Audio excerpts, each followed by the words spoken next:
Hey, welcome to the podcast, Emmanuel. Thank you for having me. Thank you for having me, man. Nice to see you. Nice to kind of get with you, man, and catch up.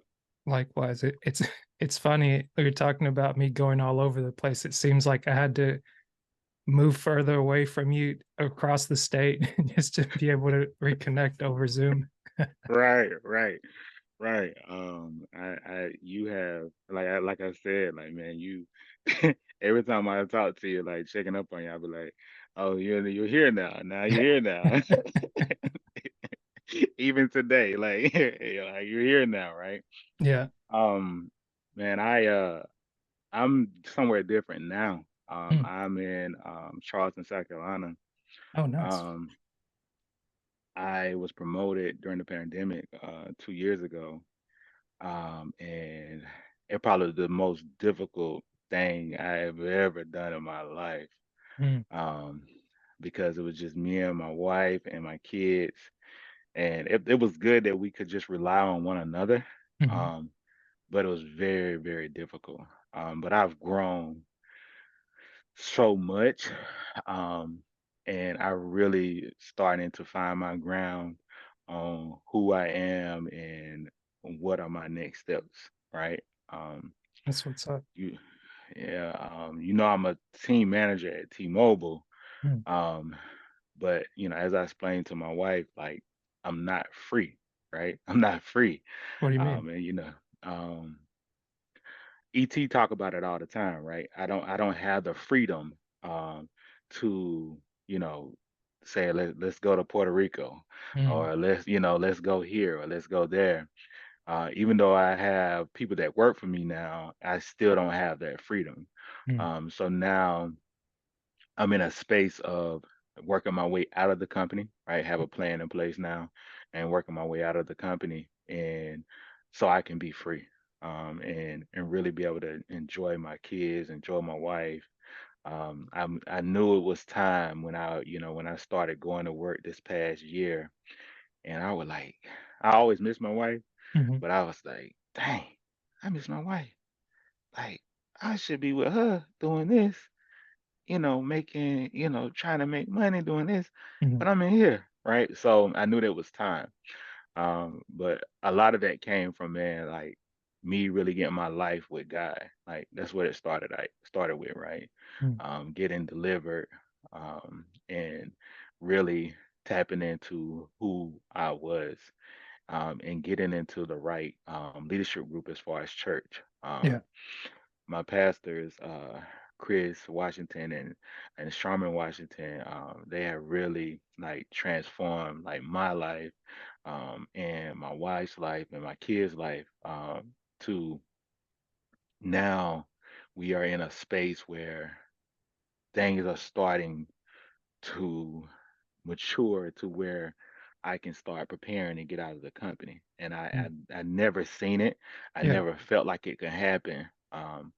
But with, God and the right leadership around you, I've started to get out, starting to work my way out of the corporate world. Mhm. Don't get me wrong, there's some perks in the corporate world, and I've met some great people Mhm. in the corporate world, man. But um, I want my freedom.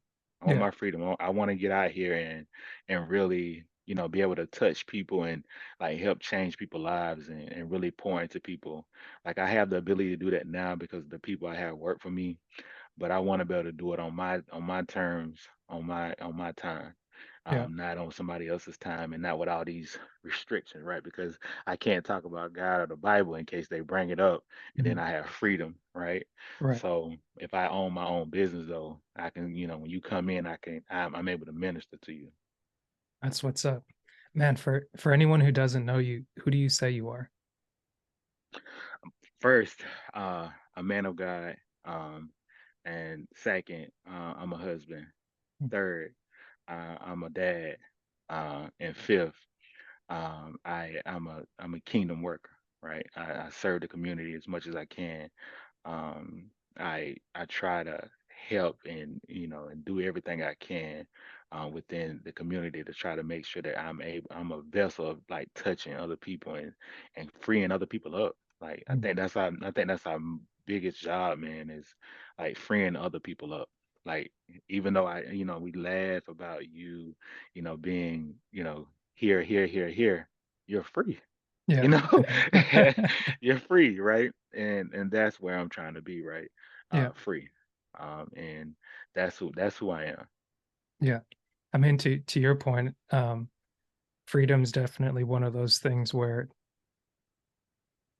I guess it comes in different respects. For me, it's been one of those things where I had to free my mind mentally. And I've spoken to a lot of people, especially that we know from Breve University and Men's Call and different things like that, where a lot of people are more entrepreneurial, which I think is a great thing. But for me, having a background in engineering and working closer to 9 to 5, or maybe sometimes it's 6 to 8, or just standard hours, but kind of broad hours. It's like there is a freedom in having somewhere to be, but also there's a freedom in having an understanding of my role and knowing how to value that. So to your point, it's like the opportunities I've had have afforded me to go to different locations and different places, and I'm glad to see that you're finding that for yourself, but you're not just jumping out and hoping to grow wings as you fall down, but you're like, no, I'm making a plan. Here's a proper exit, and putting the places in order to transition from point A to point B. That's it, man. My wife right now, she has her nonprofit organization called RAP. Mhm, And that's for to help teen girls and moms mhm, that you may get, kids nowadays they don't get pregnant early, but mhm, so she's in the lane where teen where because my daughters are, all of them have graduated, so she's in a lane now where she can help mothers with teens and kind of give them advice, and she mhm, has a prayer group that she does like every other Thursday. um and she like does like inspirational t-shirts and stuff like that. mhm, um and on the other side of with me, I'm really getting to the nutrition side. I'm really getting back to like my granular part of being like playing football. mhm, And I do like the nutrition drinks where you drink the nutrition drinks before you go into the gym. It gives you the energy, gives you the mental focus to get through your day. And that's what I'm leaning on. And maybe one day to open up a storefront, mhm. and be able to sell those through Herbalife. Yeah. So I can be free, man. And be able to, if I say, hey babe, let's go to Destin, Florida today, right? I could just go, right? Yeah. So I'm thankful for people like you though, and people like the BU family, right? Because they kind of paved the way, right? Mhm. But the thing about in the BU family was, I was in Augusta, so it wasn't like you were like the only one in Augusta. A lot of people were in Atlanta. Yeah. And Yeah. then I have kids, so it was kind of hard for me to always get out, right? Yeah. So now to see how everybody in the BU family is moving around and kind of, everybody's embracing the entrepreneur life. Mhm, um, then actually get around some leaders like my pastors that are entrepreneurs full time, mhm, and they you know they watch ET and they've met ET, um, and they're embracing it. I For the first time I was able to touch someone that was part of the entrepreneur life. And that's that's awesome. what really kind of started to open my mind up and started to renew my mind, like Mhm. renew to free my mind up that this is the way it's supposed to be, to get out in the entrepreneur world and be able to do some things that God has called you to do. Gotcha. That makes sense, and I guess to your point, it's that, like, actually being able to have someone locally that you can touch, see, like, be around, it's like that helps because it's like the virtual it goes a long way, especially if you haven't had it, but, like, being in the presence of someone is very, very much helpful, so I'm glad you found that. That's awesome. Yeah. It's been a journey, man. It's Mhm. really been a journey. And I thank God that I have the ability now to see it. Mm. Like you said, like you said a few minutes ago, like my mind is finally free, right? Yeah. And when your mind becomes free, then you start to exploring those possibilities of Oh, I can. Oh, I don't have to be like, I don't have to get up and go to do this every single day, just like Right. this every single. So yeah, Yeah. that is true. I think, one of the quotes from Harriet Tubman that I think ET had quoted when went to see him in Boston, and I remember, like, one of his business partner, I think Josh Hatch, he's, like, 7 foot, and, he basically like a 7-foot white guy, Hmm. but he's a great guy, but he made the comparison of comparing him to Harriet Tubman, like, where she has the quote that says, "I freed 1,000 slaves, but I could have freed 1,000 more if only they knew they were slaves." And I think that speaks to the power of, like, really understanding what you have going on in your mind and like what you're trying to do and versus what you have the ability to do and knowing what's available to you because it's like I guess again freedom could be one of those things where it can you can think it's one thing but then it gives you something else because like with freedom it's like sometimes it's comfortable not being free because restrictions kind of give you a parameter of like okay, I can operate in this little area here. But now when you've got the freedom to go wherever, it's like it's on you now to kind of direct where you want to go because you don't want to just be aimless in your pursuits. But knowing that you have the ability and the potential to just go as you please, like that Hmm. that's something that's like a weight off your shoulder, I think, to your point. And you're not having to like, can't do that, can't do this, can't do that. And it's like, man, it's a hard way to live. It is, man. I like, so currently I have like 52 people that roll to me, right? Mm, So my phone rings all the time, right? And my wife, she's like, come on, like, what are we doing? Like, why is your phone ring? Where are your leaders? yeah. But that I want to tie that back to me going to the 360 Man conference a Mhm, year and a half ago.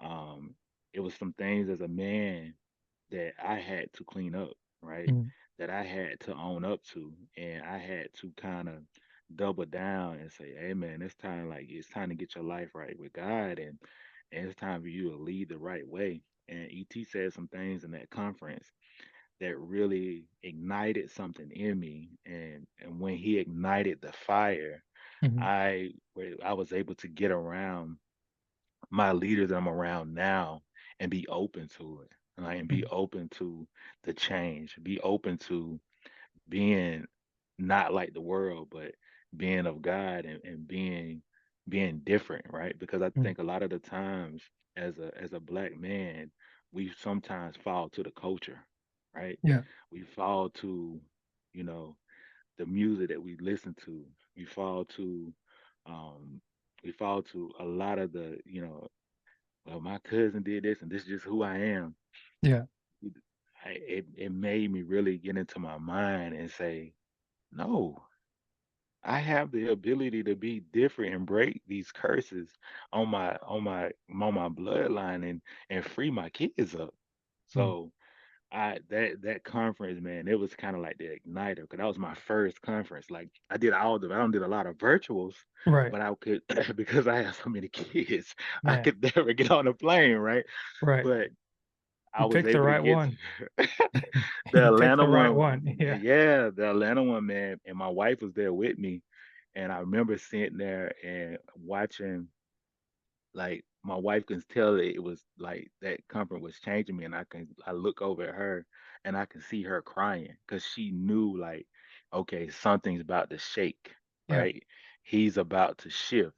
Um, and ever since then, like, do we, as we married, so do we Mhm, still have our ups and our downs? Yes, we do. But ever since then, she can see, like, okay, he is really serious about trying to live the kingdom way, right? And mhm, just walking it out. Because I think so many times, it's been like ET said, like, we talk about Christians and how Christians are supposed to act and how we're supposed to represent ourselves. mhm. But sometimes we're the ones that lack the most. We're the ones that that are walking around here cussing out people. No, when I walk in the room, I supposed to be able. People supposed, like Et say, like people are supposed to feel the Holy Ghost. People are supposed to feel the anointing on me when I walk in, and people are supposed to be blessed when I walk out the room.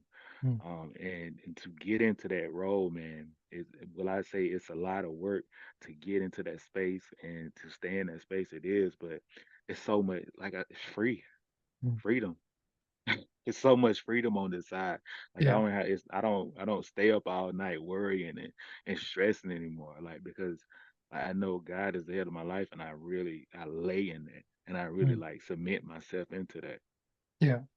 I'm curious what tell me a little bit more about the 360 Man Conference because when it was coming up, I was hearing about it, but Uh I huh. was at like with all the traveling that I've done in the past and kind of thinking about going to conferences, going to different cities and things like that. I felt I needed to step back. I believe was it 2021 maybe or 2022? Maybe it was It was 2022. 2022 of May. Okay, It was the right. day before my birthday. Nice. Yeah. So, belated happy birthday. Like Thank long you. belated. Right, right, right. But something about that time, I'm curious for you to tell me more about it because I decided more so recently that I would cut back on all my group interactions and like constantly going to conferences and listening to messages where I was getting this information constipation and I wasn't doing anything with what I was receiving. I was like, this is good information. And this Mhm, is something that I got from one of our like the personalized BU calls, but like I pulled back from that. I pulled back from the morning meetup or sleepless nights. That was more entrepreneurial directed. But even from the prayer line, like I pulled back from that in 2022 and just over time to where I needed to see a little bit more of myself because mhm. being in all of these activities, I think I validated all the people in the activities more so than me. And I forgot that, like, okay, I still have a place in the world. And I need to acknowledge that even in a conversation with you, Asher's still present. And it's not just, oh, hey, had a great conversation with Emmanuel, on to the next one, on to the next one, on to the next one. And it's like, where are you running to? But Right. like what tell me about the conference. Like what was it for you? Like especially being your first one, being there in the room with ET, with Deion Sanders, with a few of the other guys. I think Ed Millette, you had BK in the Yeah. building, you had like a whole BK. bunch of brothers and all bunch of people. Yeah. Man, they really like in that conference, man. That really was the the beginning of it was time for me to be a man, right? A kingdom man, not just a man, but in that conference, that was the time for me to be a kingdom man, right? And that's just a year and a half. My life has changed so much in that year and a half. Is it perfect? No. Is it still some things that I have to clean up and do to, to erase those 8, 9 years of, Mhm, me living in the world? Yes, but like that conference was a start, right? It was an mhm, igniter because you had successful black men on the stage telling you and giving you the secrets to how to be a kingdom man, right? Um, I always knew Dion from like sports and stuff like that, the baseball and stuff like that, because I was so entrenched in sports when I was coming up, and mhm, that was around the time he was in college and stuff like that. But to hear him say, "I never drunk anything, I never smoked any weed, and I always praise God," was like, whoa, like this thing is done. Because sometimes people think like ET, like a lot of people think like ET is he's like no, a clone. Like no, it yeah, just an never anomaly. happens. Yeah. Right. It just never happens, right? Yeah. But like it's men out here that are really like that. But we just don't put ourselves in those spaces to be around those type of men. And whenever that happened, like when I went to that conference, it really ignited something too in me to say, oh, it's Mhm, time to be a kingdom man. And to your point, at that particular time, I started pulling back from the prayer line. I started pulling back from a lot of all these other groups, and that's when I met my leaders that I have in my life now, Chris and Sharman, mhm, to where they are they really follow the biblical principles and the biblical. They really do everything biblically, like ET does it, Mhm. and they were able to walk. They've been able to walk me through so many things, and I'm just like, man, like we just had church yesterday, and I'm like, I'm still learning, right? I'm Yeah. still like, I was in there last night, and I was like, I'm in here convicted again. Yeah. So I'm still growing. My heart is still getting matured, um, to become this kingdom man that I know I should have been. But I can't worry about the past. All I can do is forge on the future. Yeah. But like that conference, like seeing my wife cry, and she can see like that I was like the shift was starting to happen in my life. I knew then, like, okay, it's time to walk in it. I Mm. just didn't know how I was gonna do it, Right. but I knew, like you said, I had to pull back from the prayer line. It was some things I had to see within myself. I couldn't keep hopping on there and kind of addressing how I feel, and I'm just Mhm. not in it. Like it's like she told me the other day, she watched ET all the time now. She said, I didn't really like them because I felt like you watched them all the time. You were in Mhm. all these conferences and you weren't changing. Mhm. Like you weren't changing. Like you were still the same person. And now that she's able to see the change that God is doing in my life, she watches the ET like all the time. Like she said, she don't watch all his sermons. Like Yeah. she's like, I'm all caught up on all his sermons. Like because like that conference, and it's so true, man. The virtual does nothing for you. Mm. When you go to one of those conferences, it ignites. And when it ignites, you have to get around a group of leaders that can help you physically to get through this thing called a kingdom, being a kingdom man, a kingdom woman, so you can start to live and walk out that life that you're supposed to have and be free in your life and be great, be a great dad, great mother, be a great brother or sister. Like it starts to open that thing up. Yeah. And man, that conference really was the igniter to who I'm becoming today. Because I'm like I told you, like I was at Mhm. church yesterday, and I was still in there getting convicted. My heart was still getting hit yesterday. Like, man, you still got some stuff you got to clean up, buddy. Like it ain't over, right? So, but that's God. He continues to reveal the things in your heart to show you you got more. It's Mhm. more in you that I need to clean up before I really put you where you need to be. Mhm. That makes sense. And I guess can you kind of explain what a kingdom man is? I think you said it, but just so I understand that we're on the same page. A kingdom man is love, man. A kingdom man is me and my wife been reading. I've been reading personally Mhm. Ephesians 5:25, right?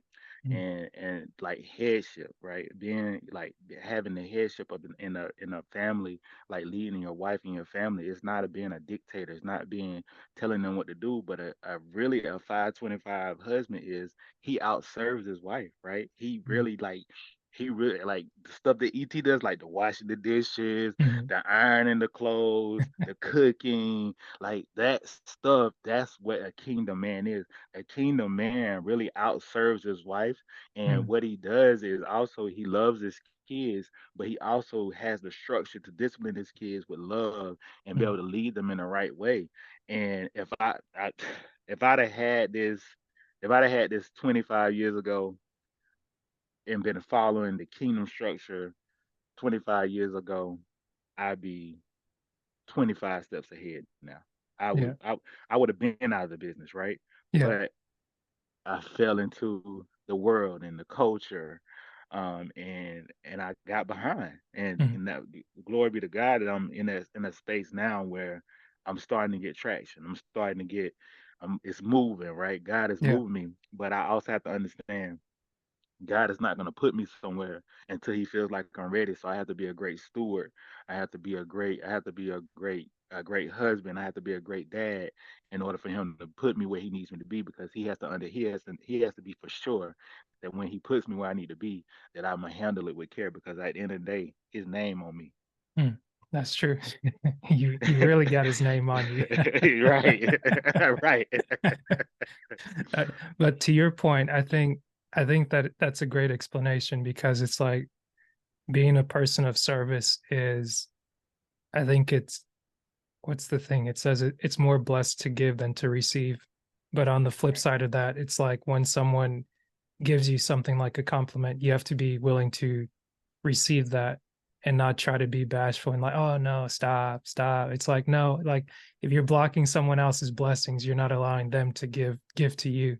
And I think to your point, it's sometimes it's easy to think like if I knew this back then, I would be so much further ahead. But it's like knowing what you know now and seeing where you've come from, it's like in time you'll be able to appreciate both because then you can speak to people that knew you from before and people that have seen you over a period of time because even for doing this podcast it's like we're probably going on year 5 now and I was telling you about how it started back in 2019 and going from the what do I do now stage to the oh let me try and do this thing that I enjoy listening to, and maybe it gives me another opportunity to be like, okay, I can enjoy my work, but I can have something else. Maybe it becomes a business, maybe it becomes entrepreneurial like, but it's like it's something else that's a facet of me. And there's like sometimes there's some of that beat up, like, oh, I wasn't getting it right. Now I get it right. And it's like, yeah, I guess you could be quote unquote getting it right, but just having the experience of life and being part of it, like having the ugly with the good and everything in between. It's like, okay, yeah, that maybe that's what perfection looks like, where it's like nobody's a straight line to a Right. point to where it's just like, oh, yeah, there's goody two shoes. Oh, there's perfect. There's let's all figure out what the Joneses are doing. Let's just go, let's just focus on the Joneses. Oh, Right. Sally got an A, Johnny got a B, Cindy got a C. It's like, it's like, what are you doing? Right. But to your point, I like that, and I like the fact that um, you really got to experience something like that, and more importantly, because it always feels like a big come down from an event or like a talk or a presentation that you have live and in person, but being able to go back and actually have people in your life, in your community, people that you can go to and visit, I think that speaks more to the power of community and like a culture you can actually celebrate because it's like it's easy to get hype with what goes on online, but then it's too easy to forget about the people that, like for me, I can go outside and see someone in the apartment complex and try to wave to them, but people are like, nope, I don't know you. I don't want to know you. I just want to mind my own business. And it's like, hey, to each his own. But being able to have this conversation with you and to see that you're finding the right people in your community spiritually, mentally, and that are able to pour into you and you're able to pour back in. That's a beautiful thing because they're doing something for you, you're able to do for your family, and it's a mutual relationship. Yeah, it's a mutual relationship, man, and it's rare. And always say, when I was in the world, man, like I'm this guy that comes to the cookout, or I'm this guy that comes to the party, and I'm bringing this and I'm bringing that. And then when you finally meet someone like my leaders, that like that outserve you and outdo you in everything that you do, like you like, wow, like it's really people like that. But the Mm, whole time I was in the world like this, I was the weirdo, or I'm the guy that mm. everybody took advantage of, right? Yeah. Um, It's like everybody's packing a plate and running off with your food. And now you're like, oh, you brought the potato salad and the cornbread and the there you go. Kool-Aid. It's like, okay, I like you. That's it. That's it, man. And like, but really, man, when you talk about even when you bring up ET just really like he's really living like the Bible. Like he's living like step by step of the Bible. And I think sometimes we get caught up and we say, like he's that he's an anomaly. He probably is, but like it is people out here that are really living the principle of the Bible, and you can see like, and my pastor says this all the time. Where are the fruits? Where are the fruit? What the fruits look like? Yeah. And you can really like see the fruits on the people, right? You can really see the fruits on them, and you start to see the fruits in yourself because you have something tangible. You Mm, got somebody you can call, and you got somebody you can touch to really mentor you and really kind of help you through this thing of a kingdom, of being a kingdom man, woman, or son, daughter. like really having somebody to walk you through that, man. And it's like I said, my life has changed immensely Yeah. since that conference. And it was in the Ignited that it was saying, it basically ET said, it's time for y'all to be kingdom men. I ain't worried about what y'all did in the past. I ain't worried about what y'all did. I ain't worried about who talking about you. It's time for you to stand up right now, and you need to stand up and be the man that God has called you to be, and stop worrying about what you've done. You need Mhm. to walk in who you are today, and when you leave here, you need to walk in it. Yeah. And that stuck with me, man. That stuck with me. And when he stood up and said that, you can feel that the chills went through the crowd because everybody stood up. Yeah. Everybody stood up, right? So man, like it was really a blessing, man. It was really a blessing.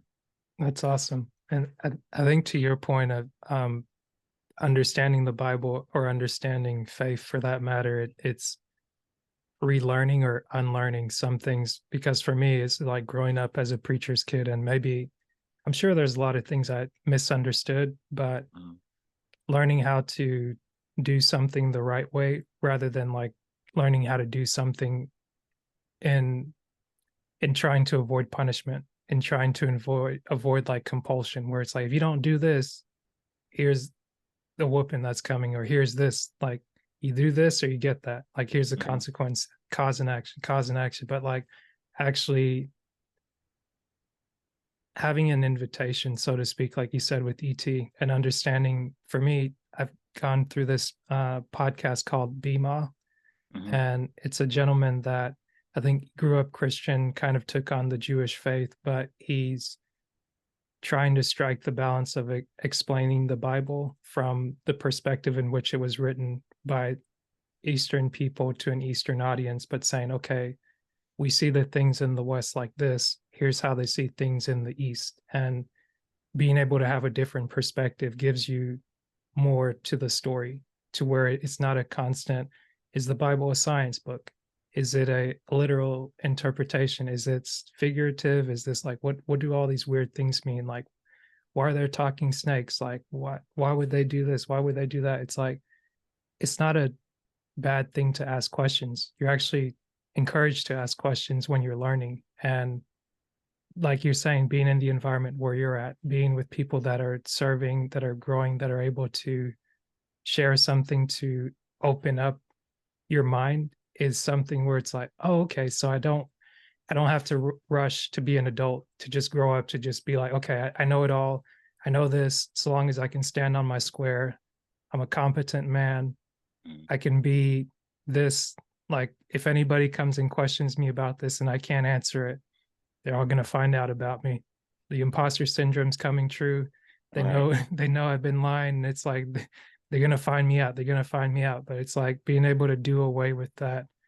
They're going to find out about whatever it is that I think that I did or whatever it is that may be going on. It's like kind of peeling back the layers on that and actually accepting an invitation to become more than what you currently are is I think it's a great thing because then you're like, oh, like there's a freedom in this and there's more I can aspire to. It's not just I didn't just make it to this age and then hope I can make it to my parents or grandparents' age and then like by that point that's it. But it's like there's levels to it and it's a it's just warms my heart to know that you can do more from where you are because like you can learn more and it's not restrictive like it's not you don't just sit in a box and that's all you are. It's not just because you talked about God that you got to go and hand out tracts now or you're not sitting here like Bible thumping somebody and being like There you go. let me That's tell it. you what. That's It's it. like That's it. That's it. hold up, chill. It's like we're Yeah. 90s babies. We grew up in the 90s. We grew up in the early 2000s. Yes. Like I think someone shared a song on Instagram and I was like, oh, that's a classic. It's like I know half the words. I don't know half the words. I remember the beat, but it's like Yeah. I'm not gonna sit here and like beat myself about like, oh, how dare I remember this song because now I'm saved and I don't Right. listen Right. to this. Right. Right. It's like maybe check your heart before you get all uppity and just like this, that, and the other. But to your point, I'm curious, like being able to step back and like actually acknowledge yourself or look at yourself, like, do you feel any different if you were to join in on like a call or a like when you go to the service now, like how what was your relationship like before like 2022 and like I think you alluded to actually getting into the faith now to where it's been a like your life has completely changed in the last year, year and a half. Yeah, so I was baptized and saved in 2015, Mm, 2016, right? But I was I wasn't taught, I wasn't discipled, right? mm, And me and my pastor kind of been having a conversation around discipleship, right? mm, Discipling men, right? Because we don't we don't take it serious with men being in the church and why they don't feel good about the church, right? Because churches sometimes have cliques, yeah. right? Talk And about it. they have cliques, and the women that are in the church, they worship the pastor. Like, let's be honest, right? Yeah. And so if another man, because a lot of men are prideful, so when they come in, they don't feel they don't feel welcomed in the Mhm. church, right? They feel like everybody kind of off in their pockets, and they don't fit in. Yeah. Um, and we don't have, like, as black men, we don't have a platform to where we can just sit around and have like a barbershop talk like me and you having today, right? Mhm. About how do we get better? How can you help me? How can I help you? Yeah. Um, and how can what can do you have these resources? I can give you these resources so we can come together and help this other brother sitting over here that don't Mhm. have the same type of resources that we have, right? Right. And I feel as if like now that where I'm going, um, I'm trying to make sure that I'm stepping back and making sure that I'm discipling and really helping people come along. I'm not beating them up with the Bible, or I'm just giving them, like, hey, like I was talking to one of my workers, and sometimes mentally he struggles, Mhm. and I said, hey man, I know your father and your father and your mom were pastors. I said I said, how are you dealing with everything? And he said, it's just so much to me. I said, why it's so much for you? He said, why you think that? I said, because you dealing with it yourself. Like, you're Mhm. not giving it to God. I said, you know what to do. And you can see the calm coming to his face, that, dang, like, I really been trying to carry all this weight in my life by myself, and I'm not going to the Father. I'm not going to God. And, like, really having those, like, I had a conversation with him too Mhm. around, I don't know if you ever heard this before, but around deliverance. A lot of people don't believe in it, man. But I was delivered, right? And Mhm. deliverance is really you have people have demons in them. And I said, do you think you need to go through deliverance? And he was like, I probably do. I probably do. And I sent him a video to do it on his own, so he can do it on his own. But these are the difficult conversation with black men that we have to have, Mhm. because God wants us free. He wants us free, right? Mhm. He wants us to be free, but sometimes we're in so much bondage from, like, the stuff that happened to us when we were younger, or the Yeah. stuff that was passed through the bloodline when we were younger, that we have to, as men and women as Mhm. well, have the difficult conversations of helping each other become free. Yeah. We got to become free, and I that's how I'm that's how I step back, and I'm really trying to live my life to where I'm not Bible thumping nobody, but if I see that you're suffering, I'm asking you questions, and I know you got a relationship with God, and you're still bound by your conversation and by how your mind is. I Mhm. know that it's something is inside of you that needs to be set free, right? Yeah. And I try my best, man, to I really when I really whenever it's like heavy comment because I have a lot of heavy conversations. I work in customer service, so Yeah. I deal with people, and it's a lot of heavy topics that come across my phone, that come across my desk, and I have to really say to myself before people come and sit with me or before I leave the house, it's like, hey, Holy Spirit, like lead me, guide me, because it can't be me because I don't have a clue of what to say. Like Yeah. I don't have, I don't have a clue of what to say to help this person through this, right? I'm their employer and like I'm their manager, but at the Mhm. same time, I know I have a duty. I got a Right. duty, and I know my task is to help people get free. He didn't put me here on this platform for it to be about me. He put me on this platform for it to be about him so I can help free his people up. And I really try to step back and not ever let it be about me and not ever be in a place where I'm Bible bashing or beating somebody across the head with scripture, but Yeah. just being who I am. And then naturally what happens is just me being who I am, they come to me with the conversation. Yeah. I think to your point, kind of going back to the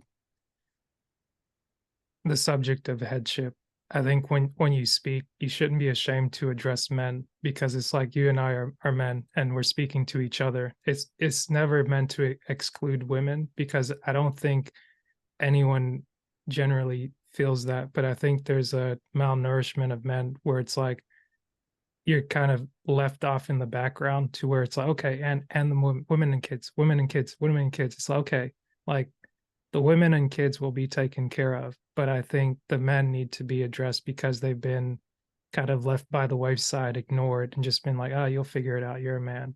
So it's like, don't feel bad for speaking directly to men because it's like, it's okay. I know it's what do you say? Like as I'm growing up, I'm learning that as a man, your one of your purposes or challenges in life is to endure. And it can become taxing if you don't take breaks, if you don't make room for yourself, if you don't put the mask on, because it's like you could want to save your whole family, but if you're not taken care of, you might die on the way to getting to them. And now, because you didn't do what you needed to do for you, your whole family's in danger now. So it's That's like it. in trying to be PC or in trying to be measured and trying to be methodical, it's like remember you fit in the frame of your picture too. Yeah. So it's not just because you noticed or identified yourself that means you're neglecting your wife or you're neglecting your daughters or you're neglecting your sons. It's like I don't, at least that's not how I hear it. So Hmm. if you feel any need to apologize, don't. At I least got you. just be yourself, be true, and your attentions come through in that. And I think more times than not, to your point, when you were at the 360 Man conference and your wife is crying because she's seeing the change in you, it's like there's an understanding that, okay, because my husband's in the right place and he's getting what he needs to get, our family will be taken care of. And it's not that stress of, okay, I see you running up and down the street, running across town, listening to this, that, and the other, but it's like you're not changing. You're the same person. And it's like being able to pull back and to have those reflections, those daily tasks and things that you do. I think it's a great thing to see because from being away from people and then seeing people every now and then, like people can actually see a change where they're like, okay, like this person's been doing something. Like you've been in the lab, you've been working. And for me now, it's like one of the groups that came off of the prayer line is the M series. So in 2 weeks, we're going to get together for one of the guys' events, and he's partnered up with the Boys and Girls Club and just a figure in his community where he's very interconnected and having it as a way to, hey, we're going to show up, support him, and be able to rap because we've been speaking to each other over 5 years every Sunday from like 7:30 in the morning to 10 in the to 10, 7 to 10.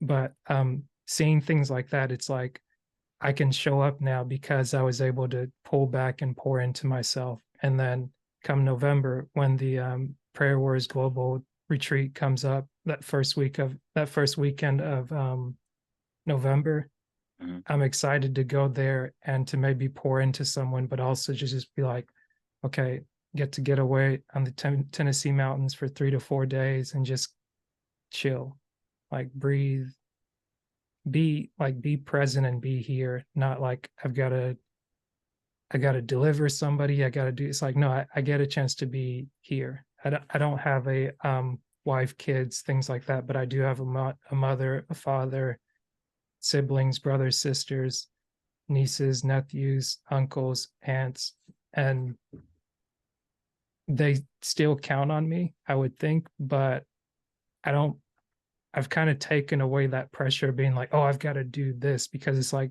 to my knowledge, no one's ever asked me to do that. But at Mhm. least within this year, when I've been called upon, because I took time away for myself, I was actually in a better place to be of help if I needed to be. And if I didn't need to be, at least it's like, okay, I can take this phone call. I'm not in dire straits because when I needed the counseling, when I needed therapy, I Mhm. showed up for that, even if I was kicking, screaming, clawing. It's like I showed up, or my mentor made sure to check in and tap me and just be like, okay, hey, let's work on this.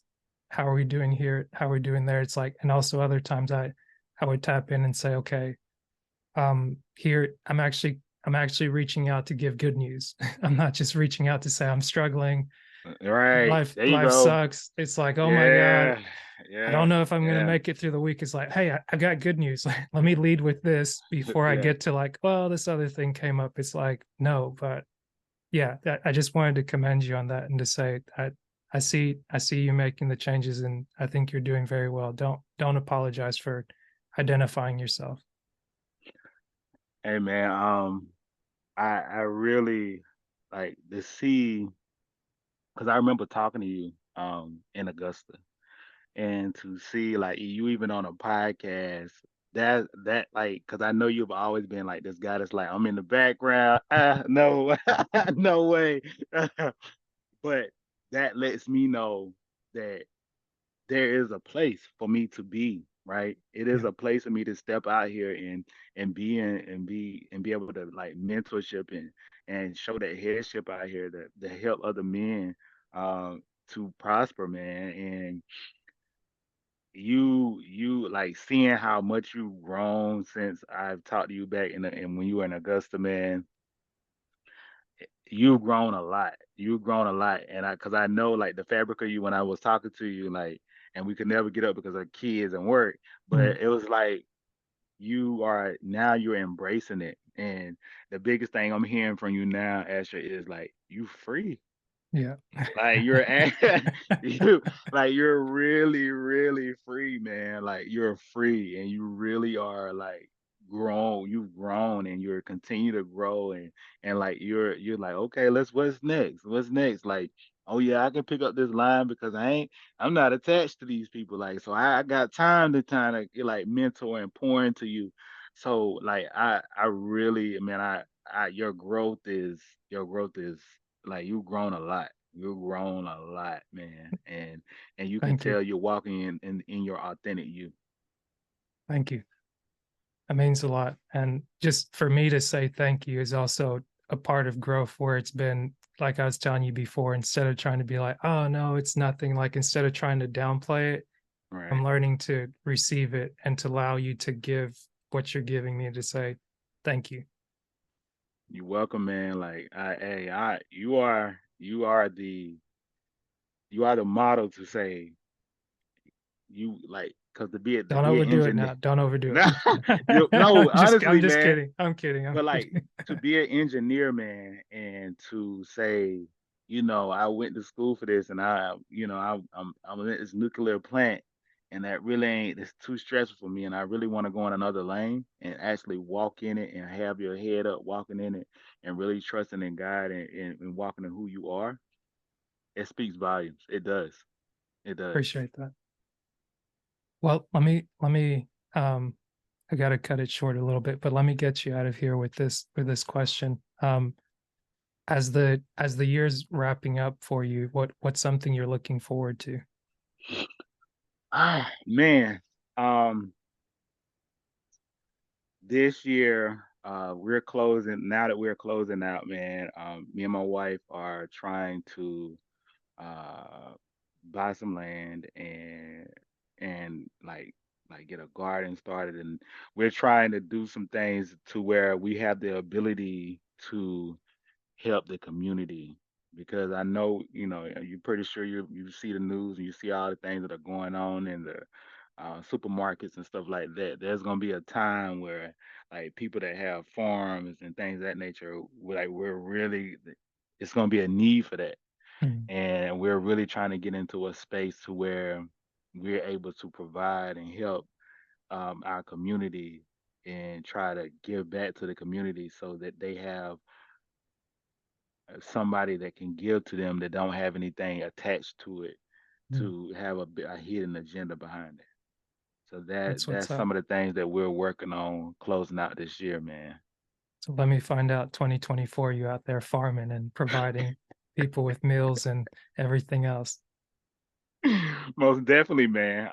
And we definitely gotta connect, Asher, and maybe I come visit you, you come visit me, man, and like we definitely gotta connect. We definitely do. For sure. We'll stay in touch and make it happen. I will, man. Thank you so much for having me. You're very welcome. Appreciate your time. All right, no problem.